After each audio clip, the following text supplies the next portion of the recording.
Hi, it's Brenda. I want to give you one of our holiday tips for your holiday projects that you need to finish before Christmas. Okay, so one of the things that we like to do when we sew or embroider is use metallic thread. Now I know this is gold thread, but understand metallic thread comes in a lot of colors. Yes, of course, gold, silver, copper, but if you look, you'll find beautiful metallic thread in teal and purple, etc. So don't be afraid to experiment with that. When you experiment, there's some tips for you to have a successful project. So we've got our thread. First thing we're going to talk about is the needle. When you're using metallic thread, there actually is a metallic needle or a top stitch needle. What this does, it gives us an elongated hole in the needle as well as a groove that protects the thread. Metallic thread is more tender than our regular threads or embroidery threads, so we want to use the proper needle.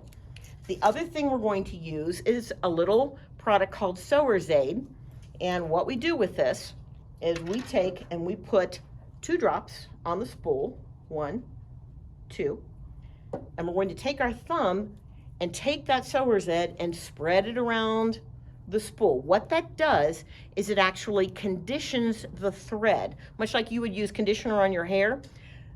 Metallic thread has a tendency to spring off like wire. When you put that conditioner on, it's going to spool off the thread very evenly and give you good results. Now, let's look at one other thing. If you're still having issues with that thread springing off the spool, we can always use a thread net. So I'm going to take the thread, it comes out the top. The thread net actually goes down around the spool and keeps that thread from springing off. All right, one last tip. When you're using that beautiful metallic thread, and don't be afraid to use it, do slow your machine down. A lot of our machines have a slide bar to change the speed to make it slower, or a button to change the speed and make it slower. So to recap, metallic thread, yes. Sewer's Aid to condition, thread net if you need it, proper needle, and slow your machine down. You'll love your results.